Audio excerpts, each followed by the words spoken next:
అక్కడ షూట్ వేసుకుని టై వేసుకుని చక్కగా కనబడుతున్నాను కదా.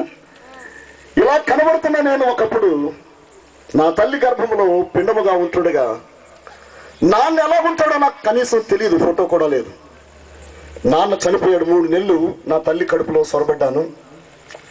కడుపులో పిండముగా ఉంటుండగా నాన్నగారు చనిపోయారు జబ్బు చేసి. రైతు కూలీ పనిచేసుకున్న కుటుంబం మాది, ధనవంతులమేమీ కాదు. అమ్మ చదువు లేదు, నాన్నకి చదువు లేదు, వ్యవసాయ కూలీలు. నాన్నగారు సడన్ గా జబ్బు చేసి చనిపోవడంతో ఆ తల్లి కన్నీరు మున్నీరే ఏడుస్తుంది. అప్పటికే ఒక అక్క నాకు 3 సంవత్సరాలు. ఆడబిడ్డను చూస్తూ ఆ కడుపులో ఉన్న ఆడమ్మగా తెలియదు, ఏడుస్తుంది. ఎలాగా నా జీవితం ఏం చేయాలని అడుగుతూ ఏడుస్తూ కన్నీరు మున్నీరుగా ఉంటున్న సమయం. ఆ దినాల్లో యేసు అంటే ఎవరో నా తల్లికి తెలియదు. యేసుని గురించిన మాట నా తల్లి వినలేదు. అలాంటి పరిస్థితుల్లో ఏడుస్తున్న నా తల్లి దగ్గరికి నా పెద్దమ్మలు, పిన్నిలు, మా బంధువులు, కుటుంబీకులు వచ్చి అమ్మతో ఒక మాట చెప్పి వెళ్తున్నారు. ధైర్యంగా ఉండమ్మా, ఎందుకు ఏడుస్తావు, నీ ఆరోగ్యం పాడైపోతుంది అని వెళ్ళిపోతూ ఒక మాట చెప్తున్నారు. మా పెద్దమ్మ, స్వయంగా పిన్ని వాళ్ళు ఉన్నారు. ఏమంటున్నారంటే, ఏడవద్దమ్మా, ఆ కడుపులో ఉన్న బిడ్డని అబార్షన్ చేయించేసుకో. ఈ ఆడపిల్లతో ఏ కూలో నాలో చేసి అడుక్కొని పెంచుకుంది, కానీ నువ్వు 2 బిడ్డలు ఎలా పెంచగలవు, ఇంకా నీకు స్తోమత లేదు కదా, ఏడవద్దు అని కడుపులో ఉన్న బిడ్డని, అప్పుడు ఆడో మగ తెలీదు, స్కానింగ్స్ లేవు, అబార్షన్ చేయించుకొని చక్కగా చెప్పి వెళ్తున్నారు. ఆ మాట విన్న నా తల్లి ఇంకా ఏడుస్తూ ఉంది. అటువంటి పరిస్థితుల్లో నా గ్రామానికి, మా గ్రామము విశాఖపట్నం జిల్లా యలమంచిల దగ్గర చిన్న కుగ్రామం తెరువుపల్లి అనే గ్రామం. ఏ గ్రామం చెప్పండి? తెరువుపల్లి. మా ఇంటి పేరు కూడా తెరపల్లి. ఈ తెరువుపల్లి గ్రామంలో ఇప్పటికీ కూడా ఎవరైనా చుట్టాలు వస్తే వారికి డ్రింక్ కానీ పాలు ప్యాకెట్ కానీ తెచ్చుకోవాలంటే పక్క ఊరు దిమ్మిలికి వెళ్ళాలి. పరిగెత్తుకొని దిమ్మిలు వెళ్తేనే కానీ వాళ్ళకి ఏమి ఇవ్వలేము. ఇప్పటికీ అలాగే ఉంది కుగ్రామం. ఆ గ్రామంలో మరి ఆ పరిస్థితిలో ఏడుస్తున్న నా తల్లి దగ్గరికి సువార్త పత్రికలు ఇస్తూ ఇంటింటికి ఒక దైవజనుడు అమ్మ ఏడుపు దగ్గరికి వచ్చి, ఆ ఇంటిలోకి వచ్చి, అమ్మ సంగతిని తెలుసుకుని, ఏడుపు అమ్మా, ఎందుకు ఏడుస్తున్నావు అని అడిగి తెలుసుకుని సువార్త ప్రారంభించారు. ఆ కన్నీరు మున్నీరుగా ఏడుస్తున్న అమ్మతో ఒక మాట అన్నారు. ఏమనంటే, అమ్మా, నిన్ను నీ బిడ్డల్ని పోషించగలిగిన దేవుడు, తండ్రి లేని వారికి తండ్రి, దిక్కు లేని వారికి దేవుడమ్మా యేసు ప్రభువు, నువ్వు నమ్ముకుంటావా? ఆ దేవుడు నీకు కావాలా అని అడిగితే, అప్పటికే మా సొంత బంధువులు, రక్త బంధువులు చెప్పిన మాట విని ఏడుస్తున్న నా తల్లి, నిన్ను నీ బిడ్డల్ని పోషించగలిగిన దేవుడు అని చెప్తే, ఆ మాట వినిన నా తల్లి వెంటనే ఏమన్నదో తెలుసా? అలాంటి దేవుడైతే నాకు ఇప్పుడే ఇచ్చేయండి అన్నది. ఏమన్నది? అలాంటి దేవుడు. ఎలాంటి దేవుడు? నన్ను నా బిడ్డల్ని పోషించే దేవుడైతే ఆ దేవుడు నాకు ఇప్పుడే ఇవ్వండి, నేను పూజ చేసుకుంటాను అన్నది. అమ్మా, ఆ దేవుడు పటంలో ఉండేవాడు కదమ్మా.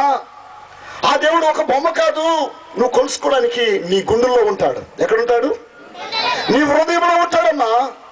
నువ్వు ఆదివారము చర్చికి రా, సంఘమంతా నేను ప్రార్థన చేస్తాం. నువ్వు తప్పగా నీ బిడ్డలకు మంచి భవిష్యత్తుని ఇవ్వగలవు. దేవుడు నీ బిడ్డలకు నీకు తండ్రిగా ఉంటాడమ్మా అని చెబితే, ఆ కన్నీరు మున్నీరే ఏడుస్తున్న తల్లి వెంటనే యేసు ప్రభుని అంగీకరించింది. పాస్టర్ గారు ప్రార్థన చేశారు. ఆ మరుసటి వారం నుంచి చర్చికి వెళ్ళాలి. ఎంత దూరమో తెలుసా? 7 కిలోమీటర్లు నడిచి వెళ్తేనే కానీ చర్చి లేదు. కుమ్మరాపల్లి అనే ఒక గ్రామం వెళ్తేనే చర్చి ఉంది. అక్కడ దిమ్ముల్లోని కూడా ఆ సమయంలో చర్చి లేదు. ఆ 7 కిలోమీటర్లు వెళ్ళాలంటే ఒక 10 రూపాయలు పావులు వేస్తే ఆ దినాల్లో రిక్షాలు ఉండేవి.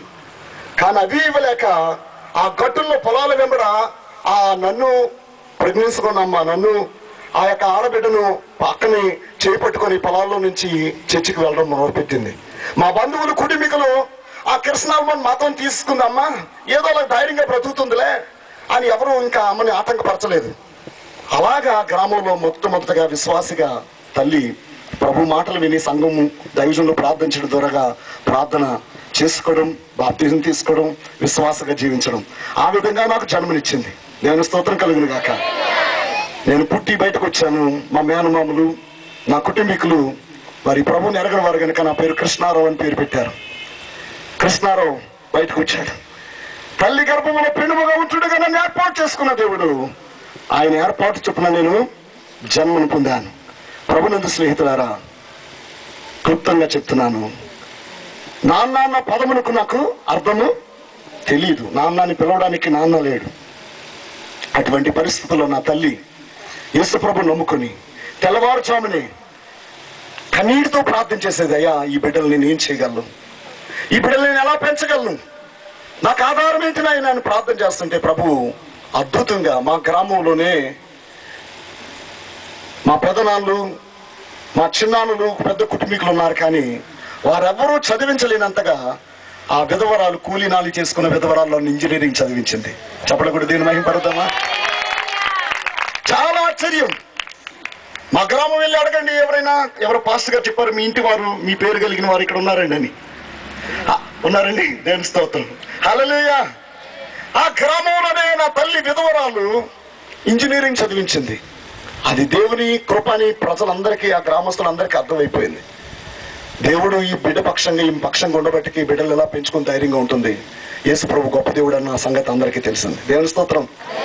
ఆ విధంగా మరి యవనస్తుడిగా నేను చిన్నప్పటి నుంచి నా తల్లి సండే స్కూల్ తీసుకువెళ్తుంది, కానీ యవనస్తుడు అయ్యేసరికి నేను 7th లో కరాటీ, కుంఫు, బాక్సింగ్ లో నేర్చుకోవడానికి మార్షల్ ఆర్ట్స్ మా స్కూల్కి హై స్కూల్కి వచ్చి చెప్పే విధానం చెప్పేవారు, చక్కగా ఉచితంగానే నేర్చుకున్నాను. ఇంటర్మీడియట్ తర్వాత ఇంజనీరింగ్కి వెళ్ళేసరికి అవన్నీ చాలా ఎక్కువైపోయాయి. ఫ్రెండ్స్ సర్కిల్ ఎక్కువైపోయింది. దేవుడు మాట తర్వాత చూద్దాంలే, నా ఇష్టం వచ్చినట్లుగా నేను ఉన్నవాన్ని యవనస్తుడిగా నేను చెడిపోయాను. కానీ నేను చెడిపోయినా, నేను దేవుడిని దూరస్తున్నైనా, నా తల్లి కడుపులో పిడుముగా ఉంటుడుగా నన్ను రూపించిన దేవుడు నన్ను మర్చిపోలేదు. దేవుని స్తోత్రం, హల్లెలూయా. గట్టిగా హల్లెలూయా. అద్భుత దేవుడవు, ఆశ్చర్యకరుడవు, అనాథనైనా నన్ను నీ సేవకు పిలిచావు. అద్భుత దేవుడవు, ఆశ్చర్యకరుడవు, అనాథనైనా నన్ను నీ సేవకు పిలిచావు. యేసయ్యా నా యేసయ్యా, యేసయ్యా నా యేసయ్యా, యేసయ్యా నా యేసయ్యా, యేసయ్యా నా యేసయ్యా. అద్భుత దేవుడవు, ఆశ్చర్యకరుడవు, అనాథనైనా నన్ను నీ సేవకు పిలిచావు. అమ్మ కడుపులో పిండమునై ఉండగా నన్ను ఏర్పరచావు.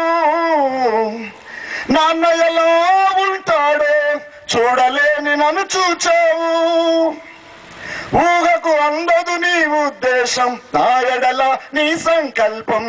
ఊహకు అందదు నీ ఉద్దేశం, నా ఎడల నీ సంకల్పం. అద్భుత దేవుడవు, ఆశ్చర్యకరుడవు, అనాథనైనా నన్ను నీ సేవకు పిలిచావు.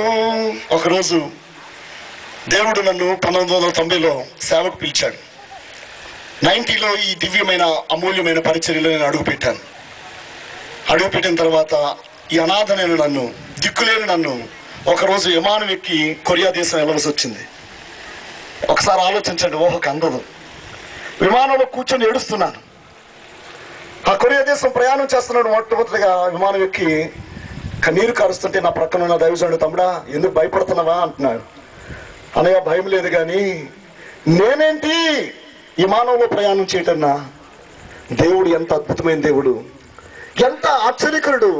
ఈ అనాథని, ఈ అల్పుడిని నన్ను ఈ స్థితిలో ఉంచిన దేవుడికి నేను ఏం చేయగలనయ్యా అని ఏడుస్తూ ఆ పాట రాసుకున్నాను. మురికిలంతలో ఉండగా నన్ను గగనములోకి నడిపావు. గనులతో నన్ను కూర్చోబెట్టి ఘనతను నాకు ఇచ్చావు. లెక్కించలేనయ్యా నీ మేలును, వర్ణించలేనయ్యా నీ మహిమను. అద్భుత దేవుడవు, ఆశ్చర్యకరుడవు, అనాథనైనా నన్ను నీ సేవకు పిలిచావు. అర్థమైపోయిందా మీకు? గగనంలోకి నన్ను తీసుకెళ్ళాడు, పెంట మీద నన్ను నా బ్రతుకుని